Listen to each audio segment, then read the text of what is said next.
Dr Faiz Ahmad Khan est professeur adjoint et un membre de la division des maladies respiratoires à la faculté de médecine de l'université McGill. Il travaille également en tant que consultant en médecine respiratoire et tuberculose dans le Nunavik, la région du nord de la province de Québec, où la majorité de la population est inuit et le taux de tuberculose est de plusieurs fois supérieur au reste de la province. À l'université McGill, il fait partie d'une équipe de chercheurs à évaluer les caractéristiques du logement et d'autres facteurs socio-économiques comme déterminants de la tuberculose chez les Inuits. Depuis 2013, il travaille comme chercheur postdoctoral au département de la santé mondiale et de médecine sociale de la faculté de médecine de Harvard Medical School, en collaboration avec le Dr Salman Kheshafji, sur des études épidémiologiques concernant la tuberculose multirésistante, et avec Dr Mercedes Becerra, sur une revue systématique au sujet de la méningite tuberculeuse chez les enfants. Dr Ahmad Khan a obtenu son doctorat en médecine de l'université McGill, où il a également complété sa résidence en médecine interne et de pneumologie. Il a obtenu sa maîtrise en santé publique de Columbia University Mailman School of Public Health. Je donne maintenant la parole au Dr Khan. Merci Louise et merci beaucoup à tout le monde pour votre intérêt dans cette présentation. Aussi, j'aimerais remercier Partners in Health pour m'avoir m'invité. J'aimerais commencer en dire que le français n'est pas ma langue maternelle, donc je m'excuse si je fais des erreurs grammatiques ou si parfois j'utilise des anglicismes. Et je veux aussi dire que cette présentation est vraiment supposée d'être au niveau introductoire. Alors, les personnes avec beaucoup d'expérience et d'expertise avec la tuberculose multirésistante peut-être vont trouver ma présentation trop simple. Et si vous trouvez que c'était trop basique, s'il vous plaît, vous indiquez ça sur le formulaire pour le feedback.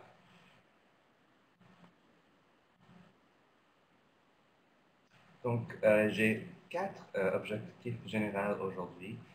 Le premier, c'est de comprendre qui devrait être testé pour la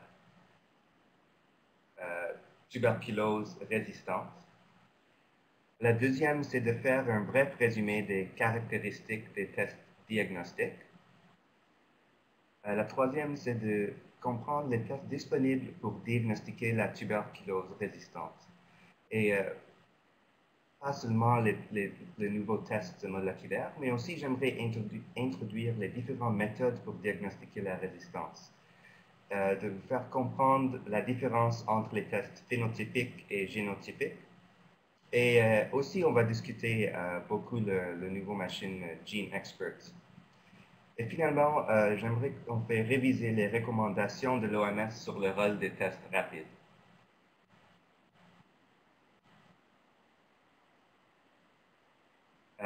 Ici, c'est juste une liste de quelques documents et des liens à l'Internet que vous pouvez lire après la présentation. Ce sont les documents de l'OMS. Il y en a quelques-uns qui sont en français. Alors, pourquoi est-ce que c'est important de diagnostiquer la tuberculose multirésistante? La plus importante raison, c'est que les délais diagnostiques résultent dans des délais d'instauration d'un traitement efficace. Alors, quelles sont les conséquences des délais d'instauration de traitement? Et la première, c'est que pour le patient, les délais résultent dans une destruction pulmonaire qui est plus étendue, un plus haut risque d'échec et mortalité, et le risque d'amplifier la résistance contre les autres médicaments. Et il y a aussi des conséquences pour la santé publique. Et ça, c'est parce que les personnes qui ne sont pas traitées avec un traitement efficace sont toujours contagieuses.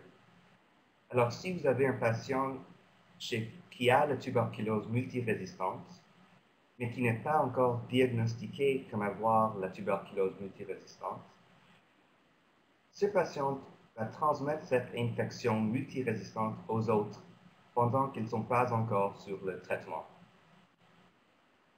Alors, notre but, c'est de faire un diagnostic tôt et rapide de la tuberculose multirésistante. Alors ça, c'est le but, un diagnostic tôt et rapide.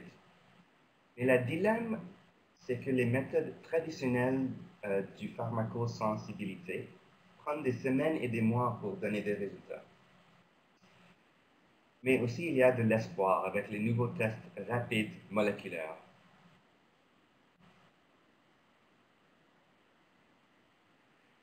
Alors, débutons par discuter qui devrait être testé pour la tuberculose multirésistante. Il faut dire que, idéalement, on devrait tester tous les patients pour la résistance dès qu'ils sont diagnostiqués avec la tuberculose. Ça, c'est la situation idéale. Mais la réalité, c'est qu'on manque la capacité de faire ça dans la majorité des pays. Donc, il faut comprendre qui devrait être testé. Mais pour qu'on peut comprendre qui devrait être testé, premièrement, il faut discuter et comprendre quel groupe de patients ont un risque élevé de la tuberculose multirésistante. Alors, les trois groupes à risque très élevé sont le premier, ce groupe, c'est les personnes qui ont eu un échec de schéma de retraitement, ça veut dire qui étaient sur le traitement du CAT2, qu'on appelle, et aussi des cas de TB chronique. La définition de la TB chronique de l'OMS, c'est les patients qui ont des frottis positifs au 5e mois de retraitement. Alors, le deuxième groupe à risque très élevé, c'est les patients qui ont eu un échec d'un traitement de catégorie 1. Le troisième groupe qu'il faut vraiment souvenir, c'est les personnes qui sont des contacts étroits de cas de tuberculose multirésistante.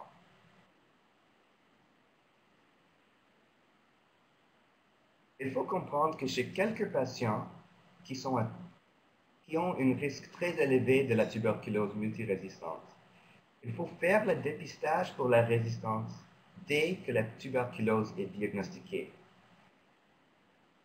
Disons au début de leur traitement pour la tuberculose. Chez les autres patients qui sont peut-être un risque plus bas d'avoir la tuberculose résistante, on peut attendre pour voir la réponse à un traitement pour la tuberculose susceptible avant de rechercher la tuberculose résistante. Donc, au moment du diagnostic, qui devrait être testé pour la tuberculose multirésistante? Le premier groupe, c'est tous les patients déjà traités pour la tuberculose.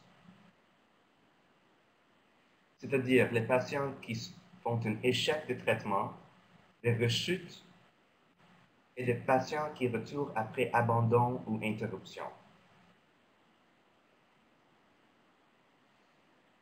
L'OMS recommande aussi que chez les patients avec le VIH qui ont la tuberculose, on devrait leur dépister pour la tuberculose résistante au moment du diagnostic, parce que la tuberculose multirésistante chez ces patients est associée avec un taux de mortalité très élevé.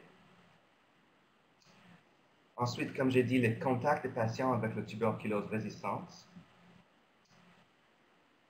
Et si vous êtes dans un endroit où la prévalence de la tuberculose multirésistante chez les nouveaux cas de tuberculose surpasse 3%, la recommandation, c'est que même chez les nouveaux cas de tuberculose, il faut faire des tests de pharmacosensibilité dès qu'ils sont diagnostiqués avec la tuberculose.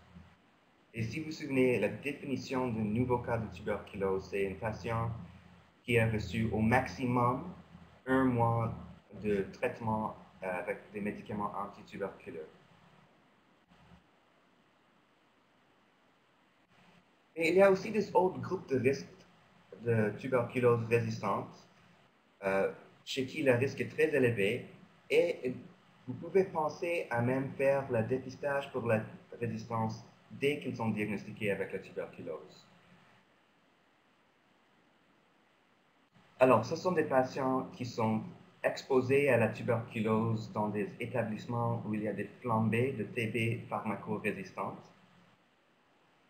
Dans quelques pays, des patients qui sont traités pour la tuberculose dans le secteur privé ont un plus haut risque d'avoir la tuberculose résistante parce que les traitements dans le secteur privé souvent ne suivent pas les lignes directrices. Et il y a des autres groupes aussi.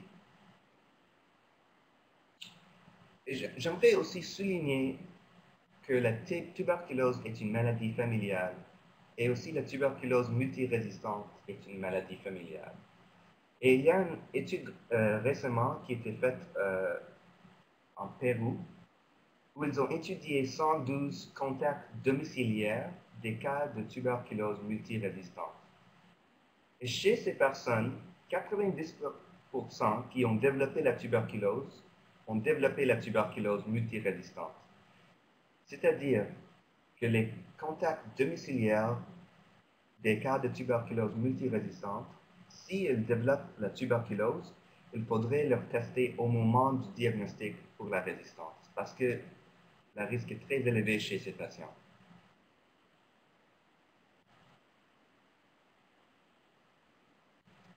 Il y a des autres patients où peut-être vous n'allez pas les tester au moment de la diagnostic. Disons que c'est un nouveau cas de tuberculose qui n'a jamais été traité et vous leur commencez sur un traitement des médicaments de première intention, le traitement standard.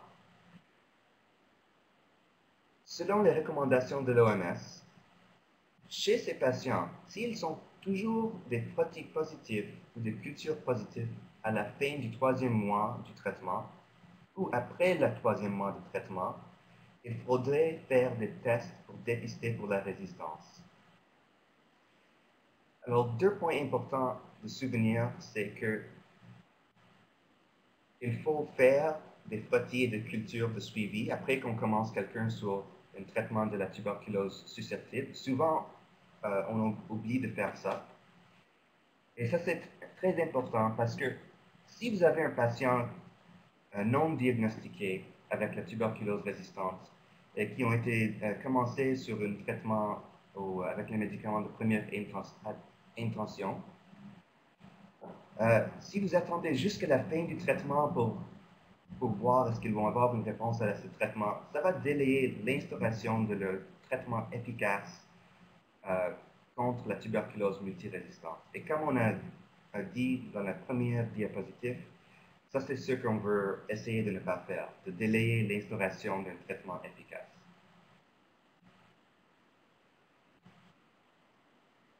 Alors ça c'était un bref résumé de qui devait être testé pour la tuberculose multirésistante et dans quelle situation.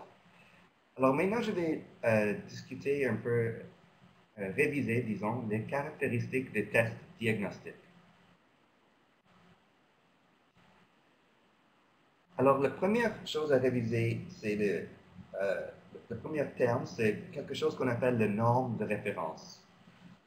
Et je pense que c'est juste une révision pour tout le monde. Alors, le norme de référence, c'est un test contre lequel tous les autres nouveaux tests sont comparés. Par exemple, si on veut évaluer un nouveau test pour dépister la tuberculose, le norme de référence serait les cultures standards pour la tuberculose. Ce seraient les tests contre lesquels on compare la nouveau test. Pour le diagnostic de la tuberculose résistante, leur norme de référence, ce sont les tests phénotypiques de pharmacosensibilité. Et ça, je vais discuter un peu plus tard.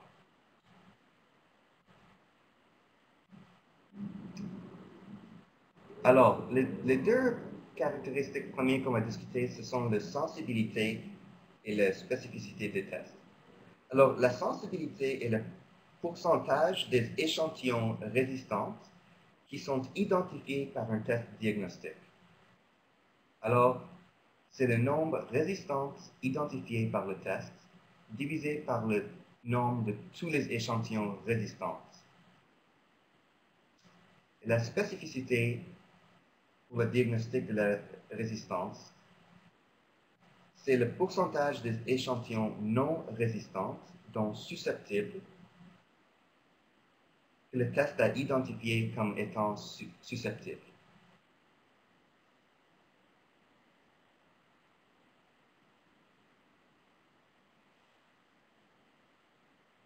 Une autre caractéristique importante, c'est la valeur prédictive négative. Et ça, c'est un peu plus proche à comment on pense comme clinicien. Quand vous voyez un patient dans votre clinique et vous pensez que peut-être ce patient a la tuberculose et vous envoyez un test, quand vous recevez le résultat du test, là, il faut penser, c'est quoi la probabilité que ce résultat est un bon résultat? Pour la valeur prédictive négative, si mon résultat de test dit que non, mon patient n'a pas la tuberculose, ou non, mon patient n'a pas la tuberculose résistante, la valeur prédictive négative, c'est la probabilité que si je vois ce résultat de test négatif, que mon patient a vraiment pas la maladie pour laquelle je fais le test.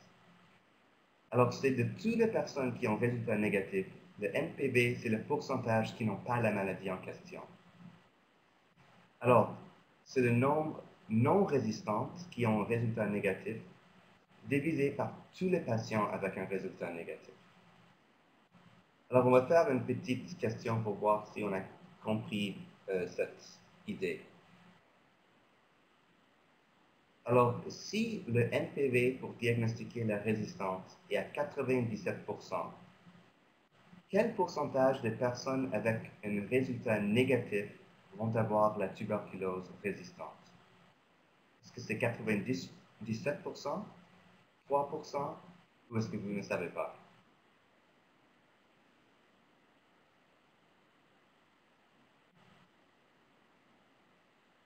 Alors, vous pouvez... OK, on a eu deux réponses. OK.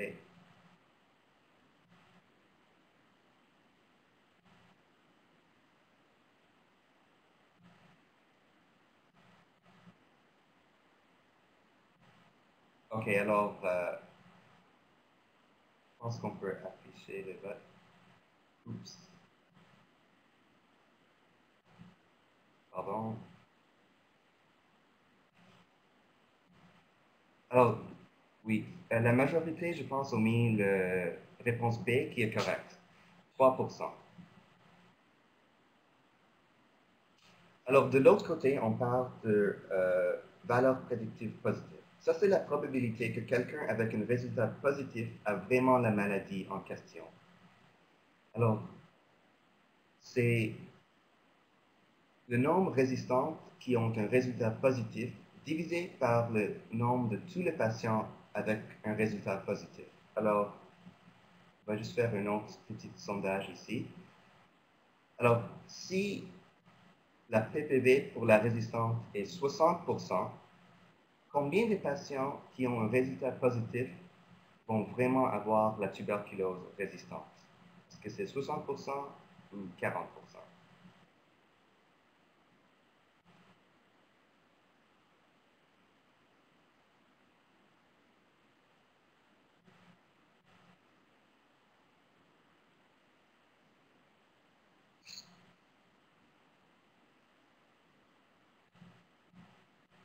OK, excellent.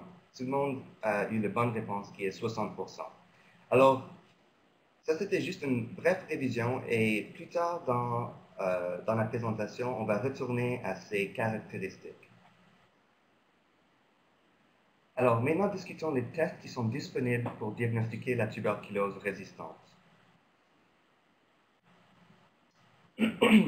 En général, les tests de pharmacosensibilité, on utilise souvent l'acronyme anglais DST pour ces tests. On divise ces tests en deux groupes. Les tests phénotypiques sont le premier groupe. Et quand on parle des tests phénotypiques, nous parlons des tests basés sur la cultivation de la tuberculose. Donc, on fait le diagnostic de la résistance si on est capable de cultiver la tuberculose dans un milieu qui contient des antibiotiques. Quand on parle des tests génotypiques, nous parlons des tests basés sur l'identification des gènes ou des mutations dans des gènes qui confèrent la résistance aux antibiotiques. Dernièrement, on parle des tests directs et des tests indirects. Alors, un test direct, c'est un test qui est fait directement sur un échantillon du patient.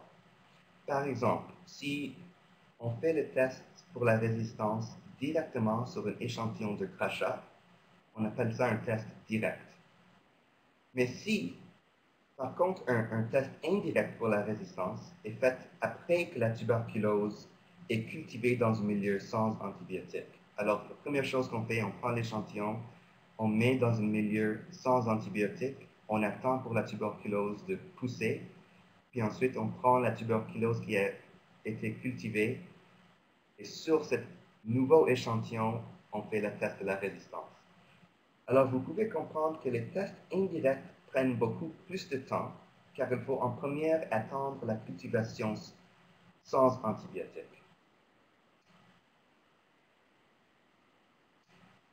Donc, en premier, on va discuter les tests phénotypiques indirects. Ceux-ci sont considérés comme les normes de référence pour diagnostiquer la résistance. Ils ont des différentes méthodes, comme les méthodes des proportions, des concentrations absolues, etc. Ce n'est pas important de comprendre comment les détails de comment ces méthodes fonctionnent. Les avantages sont, bien, ils sont les normes de référence. Il n'y a rien qui est mieux que ces tests. Et aussi, on est capable de diagnostiquer la résistance pour presque chacun des médicaments de première intention et aussi contre plusieurs médicaments de deuxième intention. Mais les désavantages, c'est que ces tests sont très laborieux et ils prennent des laboratoires spécialisés. Et de plus, comme on a dit, les résultats peuvent prendre de 8 à 12 semaines si on utilise les milieux solides ou 2 à 7 semaines. Et ça, c'est une des raisons que nous avons souvent des délais diagnostiques en utilisant ces tests avant d'identifier quelqu'un avec la tuberculose résistante. Il y a aussi des tests de pharmacosensibilité phénotypique rapide. Ici, on appelle quelques-uns de ces tests sont affichés ici. Le premier qu'on va discuter, c'est le MODS, ou le Microscopic Observation Drug Susceptibility Test. Et l'autre, c'est le Nitrate Reductase Assay, le NRA. Alors, parlons un peu plus sur le MODS. Alors, MODS, c'est un test phénotypique, donc c'est basé sur la cultivation. Et ça peut être utilisé comme test direct sur un échantillon ou comme test indirect. Et c'est capable de diagnostiquer la résistance contre l'isoniazide, le rifampicine et le streptomycine. Alors, la façon dont ça fonctionne, c'est que vous avez un plaque en plastique ici qui a des petites places pour mettre des échantillons. Alors, le premier, c'est un témoin, on ne met pas l'échantillon. Le deuxième, c'est une place pour cultiver l'échantillon sans antibiotique. Et les autres places, chacune contient un antibiotique. Alors, après qu'on met l'échantillon dans cet contenant plastique, on met ça dans un sac Ziploc. Et après 5 jours, on regarde avec un microscope spécial qu'on appelle un microscope light inverted pour détecter les organismes du tuberculose qu'on voit ici. Si après 5 jours, on ne voit pas les organismes, on continue à cultiver et chaque jour, on regarde encore avec le microscope pour voir est-ce que la tuberculose pousse. Et si on voit que la tuberculose est capable de cultiver dans le contenant qui contient le rifampicine, ça veut dire que cet organisme est résistant à la rifampicine.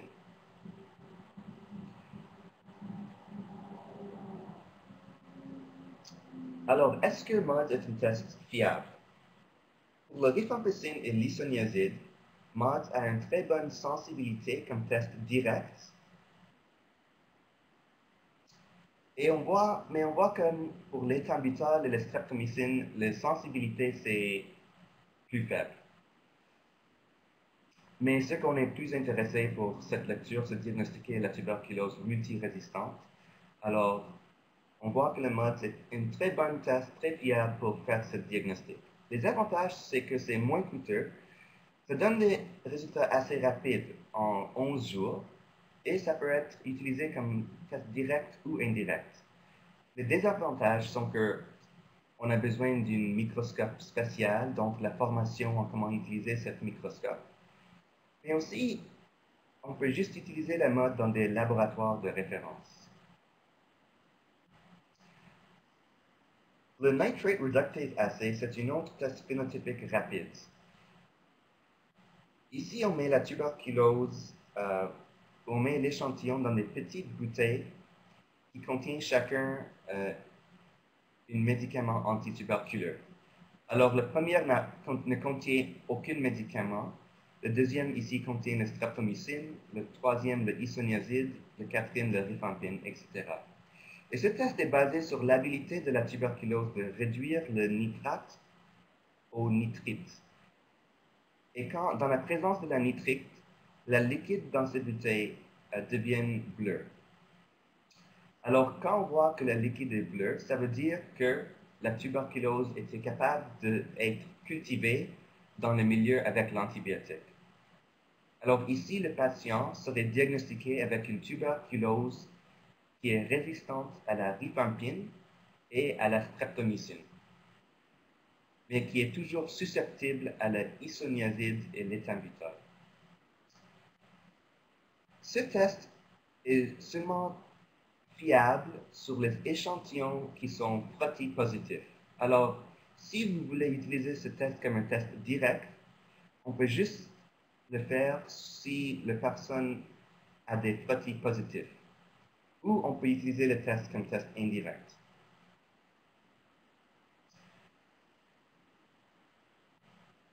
Les avantages, c'est que ce n'est pas coûteux du tout. Ça donne des résultats, je dis en guillemets, rapides, parce que ça peut prendre jusqu'à 28 jours pour avoir les résultats. Des désavantages, c'est qu'il n'y a pas beaucoup d'études sur cette façon de diagnostiquer la résistance, particulièrement comme test direct. Et aussi, même que le OMS recommande le NRA pour des laboratoires de référence. Alors, ça ne peut pas être utilisé dans une clinique ou des plus petits laboratoires. Donc maintenant, on va discuter les tests génotypiques. Comme je dis, quand on parle de tests génotypiques, nous parlons des tests basés sur l'identification des mutations génétiques qui confèrent la résistance. Alors, pour la tuberculose multirésistante, on parle de quelle mutation? Il y a deux gènes qui sont impliqués dans la résistance contre le isoniazide et qu'on utilise pour diagnostiquer la résistance contre ce médicament. Mais en vérité, il y a des autres gènes, autres que le CAT-A et le INHA, qui peuvent donner la résistance à l'isoniazide. Pour la rifampicine, on parle du gène RPOP, qui est impliqué dans la synthèse de ARN. Et pour chacun de ces gènes, il y a des différentes mutations qui ont été identifiées comme conférant la résistance à ces deux antibiotiques. Alors, que sont les tests génotypiques utilisés aujourd'hui? Les plus communs sont des line probe assays et des nucleic acid amplification tests, des tests d'amplification d'acide nucléique.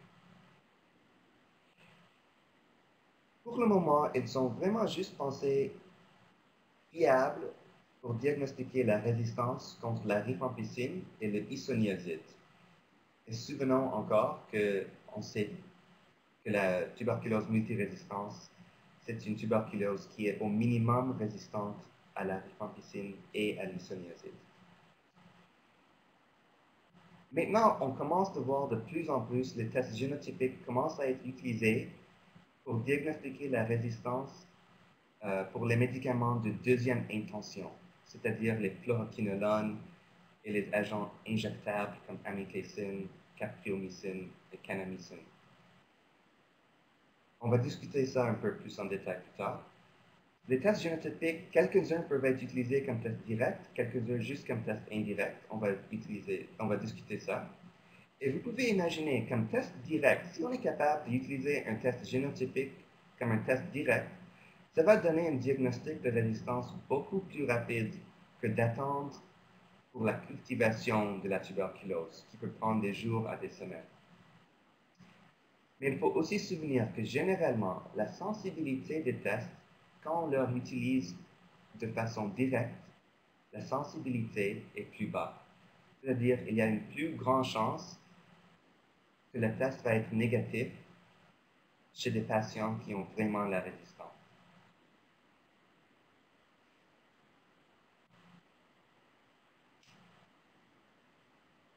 Alors, le premier test qu'on va discuter, on va discuter les line probe assays. Des exemples de line probe assays sont le Eno line probe A RIF-T et le génotype MTB-DR+. Le Eno-LIPA est juste capable de diagnostiquer la résistance à la rifampicine. Ça juste détecte des mutations dans le gène RPOB. Par contre, le génotype MTB-DR+, ça peut détecter la résistance à la rifampicine, mais aussi ça détecte la résistance au 4G et à l'isoniazide. Pardon, à l'isoniazide parce que c'est capable de détecter les mutations dans le gène 4G et aussi le INHA.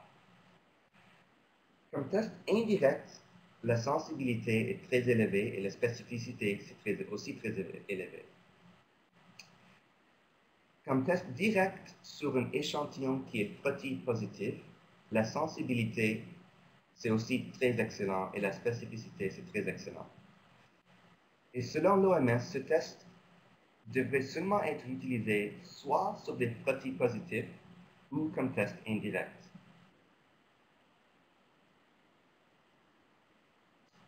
Alors, comment est-ce que ça marche? Le problème, une des difficultés avec les tests de line probe assays, c'est qu'il faut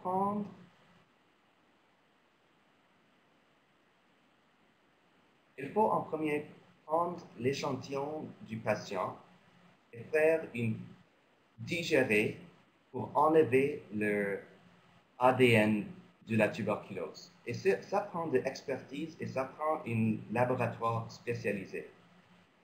Ensuite, après que le ADN s'est extracté, on met ça dans une machine qui fait amplifier toutes les gènes et ensuite ça fait une hybridisation pour chercher les mutations et pour chercher les gènes de type souche.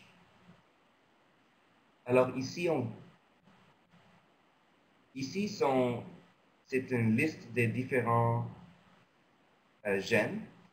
Alors pour la rifampicine, en première, on voit, ça c'est une liste 1 à 8 des gènes souches, donc non résistantes. Et après, il y a les mutations qui sont ici. Et si on voit une ligne si on voit une ligne ici, où c'est indiqué mutation, ça dirait que la souche est résistante, ou si on voit qu'on manque les souches sauvages, les gènes sauvages. Alors, l'avantage, c'est que sur une spécimen direct, ça peut donner des résultats entre 1 à 2 jours, qui est très, très vite. L'autre avantage de ces tests, c'est qu'on peut aussi commencer de leur utiliser pour diagnostiquer la tuberculose ultra-résistante, donc la résistance contre les fluoroquinolones et les agents injectables. Les désavantages, c'est coûteux, ça prend un équipement d'information spécialisé et vraiment on peut juste les utiliser comme test direct sur les échantillons frottis positifs. Et l'OMS aussi recommande ça pour l'utilisation que dans les laboratoires de référence. Parlons maintenant de tests d'amplification d'acide nucléique. Et ça, c'est quand on va parler du GeneXpert, qu'on voit est en train d'être utilisé de plus en plus partout dans le monde. Alors, GeneXpert est vraiment aperçu comme un changeur de jeu et c'est pour ça que je vais vraiment parler un peu plus en détail du GeneXpert. Pourquoi est-ce que c'est aperçu comme un changeur de jeu? La vraie chose, c'est que GeneXpert est le premier test qui pourrait être utilisé hors des laboratoires de référence. Alors, ça peut être utilisé dans des cliniques ou des plus petits laboratoires, dans des petits hôpitaux, et ça donne des résultats en 2 heures. Et de plus, c'est fiable comme un test direct qu'on fait directement sur l'échantillon. Comment ça marche?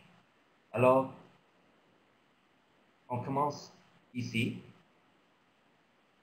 La première chose, on commence avec l'échantillon du crachat du patient et on ajoute 2 millilitres,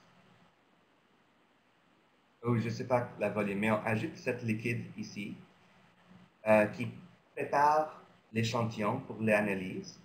Et en 15 minutes après que cette liquide est ajouté, l'échantillon est maintenant stérilisé.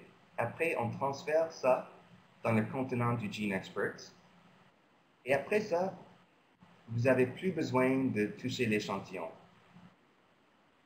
On met la boîte dans la machine et toutes les autres étapes pour diagnostiquer la tuberculose et pour diagnostiquer la résistance sont faites automatiquement par la machine et ça donne les résultats dans 1 heure et 45 minutes.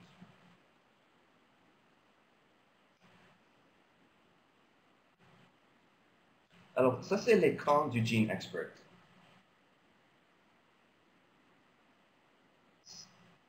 Avec Expert, il y a 4 résultats qui sont possibles. Le premier, c'est MTB negative. Deuxième, c'est MTB positive, Rift resistance not detected. Donc, Expert indique que votre patient a la tuberculose, mais la tuberculose n'est pas résistante à la rifampicine. Le troisième, c'est MTB positive, Rift resistance detected. Expert vous dit que votre patient a la tuberculose et il a détecté les gènes résistants qui confèrent la résistance aux rifampicine. Le quatrième résultat que le test n'a pas marché pour une raison ou d'autre, que le résultat est invalide. Alors, maintenant, une autre question pour tout le monde. Dans quelle des situations suivantes est-ce que le GeneXpert serait moins sensible comme test pour la tuberculose? Est-ce que c'est chez un patient séropositif pour le VIH? Est-ce que c'est chez un patient avec un frottis positif? Est-ce que c'est un patient avec un frottis négatif? Ou est-ce que c'est soit un patient avec qui est positif pour le VIH ou un patient avec un frottis négatif?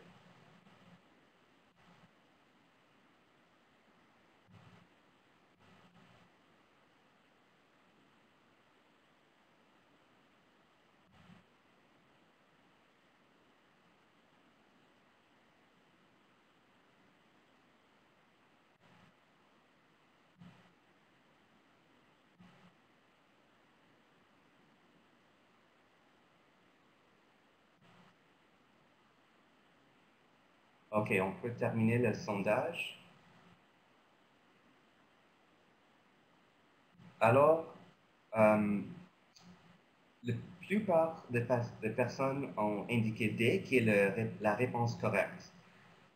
Alors, on va voir ça en un peu plus de détails. Alors, Expert est moins sensible comme test pour diagnostiquer la tuberculose chez les patients qui sont séropositifs pour le VIH et chez les patients avec un frottis négatif. Donc, je vais séparer ma discussion de l'expert sur son capacité comme test diagnostic pour la tuberculose. Et ensuite, on va discuter la capacité de experts comme test pour diagnostiquer la résistance. Alors, on voit que chez 2 groupes de patients, experts a une sensibilité très faible pour diagnostiquer la tuberculose. Mais quand même, c'est pas pire. Chez les patients qui ont un frottis négatif, Expert va manquer 40% des cas de tuberculose.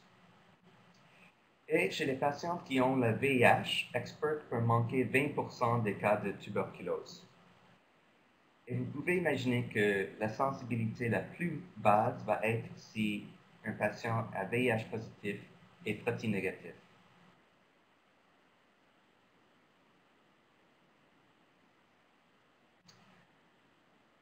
Mais pour le diagnostic de la résistance, par contre, la sensibilité et spécificité de Expert sont excellentes.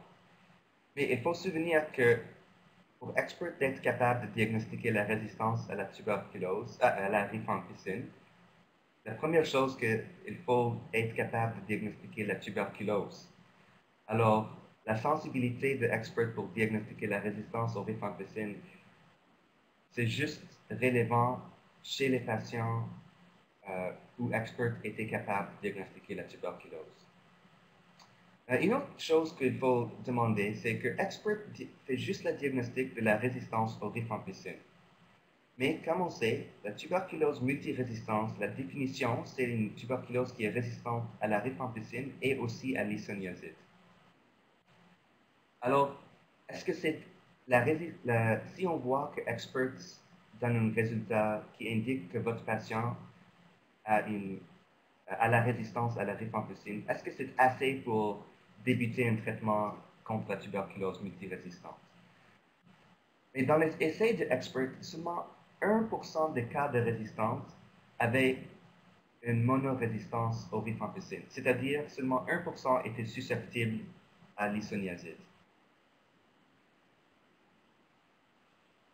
Par contre, 93% des patients qui avaient la résistance aux rifampicine indiquée par le gene Expert, ces patients, 93% de ces patients avaient la tuberculose multirésistante indiquée par les tests de pharmacosensibilité phénotypique, les normes de référence. C'est-à-dire que si quelqu'un a la résistance à la rifampicine, la majorité de ces patients vont avoir aussi la résistance à l'isoniazide, donc la tuberculose multirésistante. De plus, l'absence de résistance aux rifampicine avait prédit à 99% l'absence de la tuberculose multirésistante. Donc, généralement, les patients qui ont un test Expert indiquant la présence de la résistance aux rifampicine vont avoir la tuberculose multirésistante. Mais maintenant, on va parler en plus détail de comment interpréter les résultats du gene Expert. Et là, on va retourner à nos caractéristiques du NPV, valeur prédictive négative, et PPV, valeur prédictive positive. Et on va voir que ces deux caractéristiques dépendent de la prévalence de la maladie pour laquelle on fait le test. On va voir qu'est-ce que je veux dire en un moment.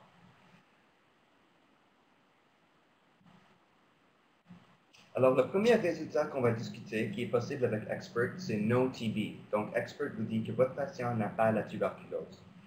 Ici, on parle de NPV. On veut savoir si Expert dit que mon patient n'a pas la tuberculose, c'est quoi la probabilité que le résultat est fiable. On voit que si la prévalence de la tuberculose dans votre clinique est à 5%, c'est-à-dire que 5% des patients qui présentent à votre clinique, qui sont testés pour la tuberculose, ont la tuberculose. La valeur prédictive négative de GeneXpert est excellente chez tout le monde, chez tous les suspects, chez les frottis négatifs, chez les patients avec le VIH positif. Mais quand la prévalence de tuberculose augmente, on voit que la valeur prédictive négative commence à baisser. Mais il faut dire que ça demeure quand même assez excellent chez tous les patients, même si dans votre clinique, 1 sur 3 patients a la tuberculose. Si Expert dit que votre patient n'a pas la tuberculose, ça va être la vérité en 95% du temps. On juste voit que chez les patients, c'est supposé ici de dire frottis négatif. Ici, c'est frottis négatif. On voit chez les patients frottis négatif, ça peut baisser jusqu'à 87%. Mais ça serait, c'est un patient qui a un très haut risque de tuberculose. Donc, on va voir une baisse de la NPV à 87%. Et pour vous donner un exemple, une étude qui a été faite en Port-au-Prince en Haïti, dans une clinique de dépistage du VIH, ça a trouvé que la prévalence de tuberculose chez les patients avec le tout était à 9%. Alors, le point clé. Le point clé, c'est si vous voyez le résultat non TB, c'est assez pour éliminer le diagnostic de tuberculose dans la majorité des cas.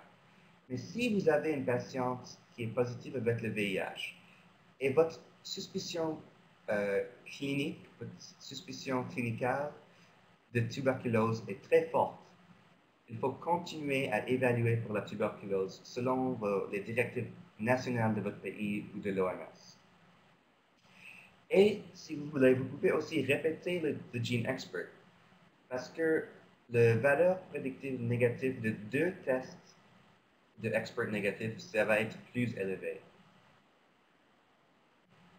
Alors, l'autre résultat, c'est TB detected. Maintenant, encore, on juste parle de Gene Expert comme un test pour diagnostiquer la tuberculose.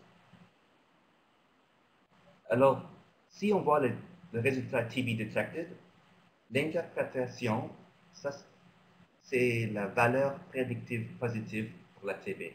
Donc, si expert vous dites que votre patient a la tuberculose, c'est quoi la probabilité que votre patient a vraiment la tuberculose?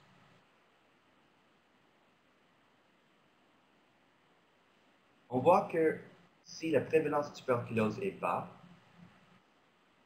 même si c'est bas, la majorité des patients chez qui expert dit qu'ils ont la tuberculose, la majorité de tout type de patients, de tous les suspects des frottis négatifs, de VIH positif, la majorité vont vraiment avoir la tuberculose.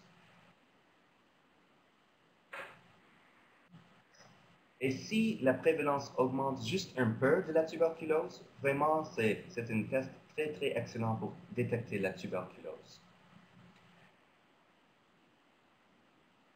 Alors, encore, juste en bas, juste pour souvenir que, par un exemple, dans une clinique de dépistage du VIH, la prévalence chez des patients avec un tout, c'était à peu près 9% en Haïti. Alors, c'est quoi le point clé? Le point clé, c'est 1. Le résultat TB detected devrait être assez pour débuter le traitement pour la tuberculose. Maintenant, parlons du résultat TB detected, no rifampin resistance detected. Ici, expert vous dit que j'ai détecté la tuberculose, mais votre patient n'a pas la résistance à la rifampicine. Donc, on parle encore du valeur prédictive négative, mais c'est le NPV pour la résistance à la rifampicine. Alors, même si 1 sur 3 patients dans votre clinique a une tuberculose multirésistante ou une tuberculose qui est résistante au moins aux rifampicine, si expert n'est pas capable de détecter la résistance à la rifampicine, c'est toujours très, très fiable. Ça va juste manquer 3%. Pardon, juste 3% des patients qui ont un test négatif vont vraiment avoir la résistance. Donc, le point clé, si expert est capable de détecter la tuberculose, et si ça indique qu'il n'y a pas de la résistance à la rifampicine chez votre patient, c'est assez pour exclure le diagnostic de la tuberculose multirésistante. Et finalement, parlons du résultat MTB detected, RIF resistant detected. Ça, c'est peut-être un peu plus intéressant. Et ça, c'est une des raisons que l'OMS recommande d'utiliser GeneXpert chez les patients où le risque de la résistance est un peu plus élevé. Ça veut dire que des groupes de patients où la prévalence de la résistance aux rifampicine est un peu plus élevée. Ça, c'est parce que si vous avez une population où la résistance à la rifampicine est rare, ou une population de patients où la tuberculose multirésistante est rare, disons que c'est à 2%, si vous faites la test GeneXpert sur ce patient, et ça indique la présence de la résistance à la rifampicine, dans cette situation, dans ces circonstances,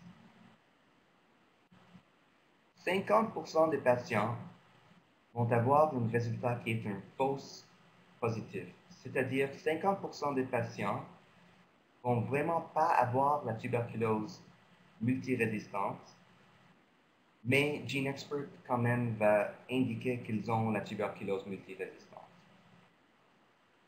Alors, ça c'est un peu pourquoi, si vous êtes dans un endroit où, disons, chez les nouveaux cas, la tuberculose résistante est rare, très rare, c'est pas une bonne idée de faire le GeneXpert chez tous les nouveaux cas si la prévalence de la résistance au rifampicine est juste à peu près 2%. Parce que ça va donner des résultats fausses en 50% des patients. Mais si on a juste augmente la prévalence juste un petit peu, juste à 5%, ça veut dire, disons, vous êtes quelque part où 5% des nouveaux cas ont une souche qui est résistante à la rifampicine, la valeur prédictive positive pour ce test augmente à 71%. Alors ça, c'est très bon. Et on voit que en augmentant la prévalence de la résistance, la valeur prédictive positive augmente beaucoup.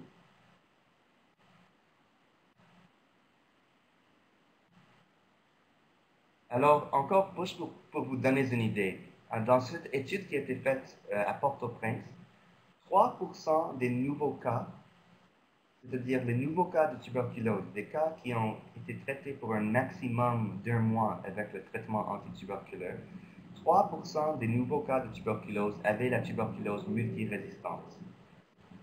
Donc, si GeneXpert aurait été utilisé dans ce contexte, un peu moins que 50% des patients auraient un résultat fausse positif pour la résistance.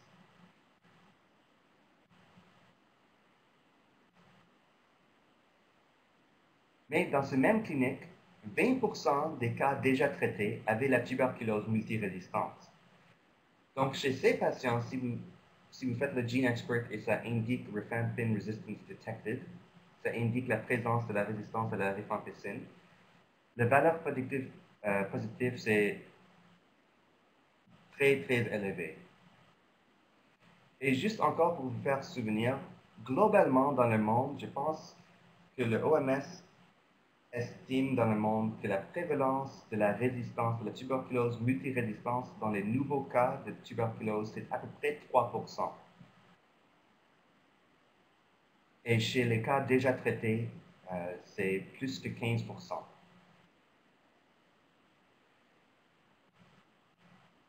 Donc, quelques points clés. Le résultat Rifampin Resistance Detected est assez pour débuter un traitement pour la tuberculose multirésistante.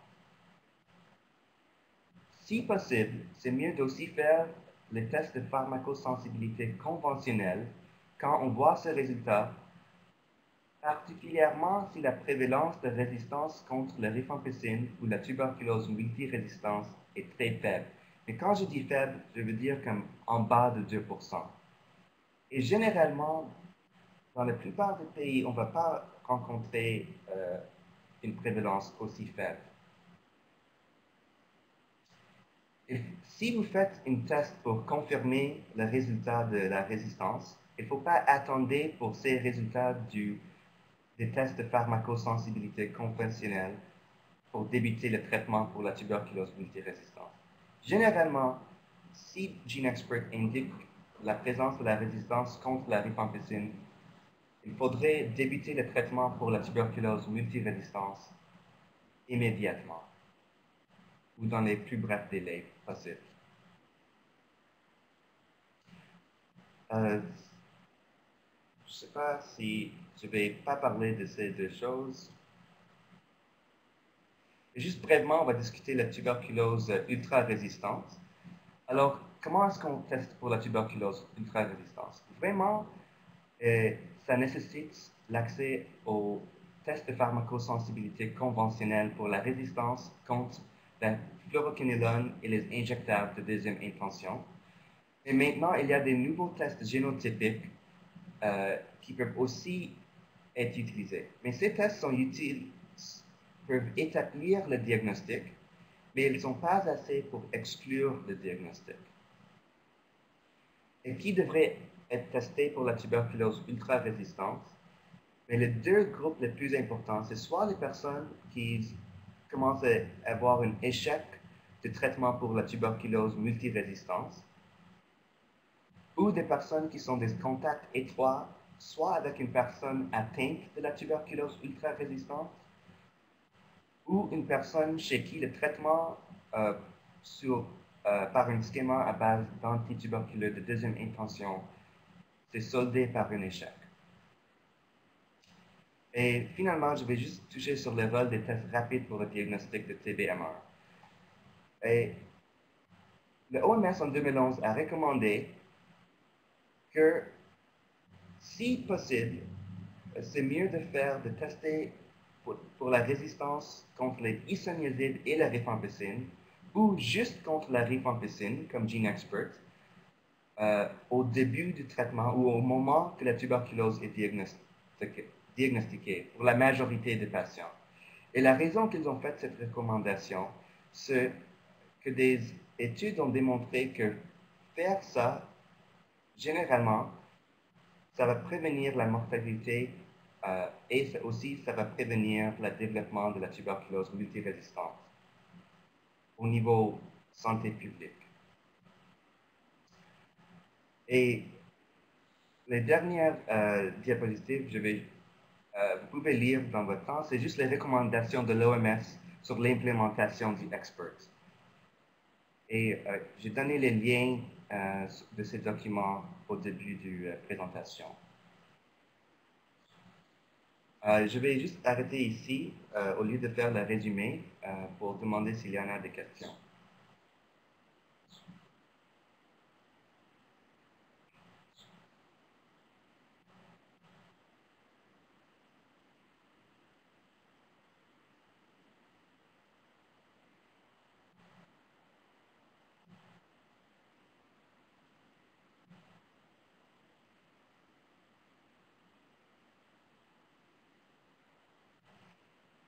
Donc, je vois qu'il n'y a pas de questions. J'espère que ce n'est pas parce que personne n'a compris mon français.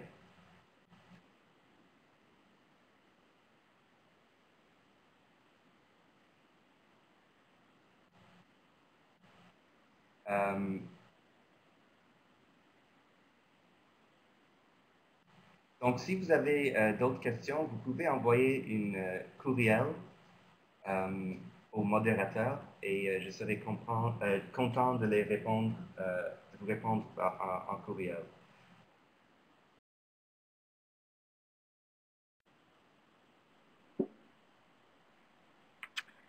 Merci beaucoup au Dr Faiz Khan pour cette présentation très instructive et intéressante.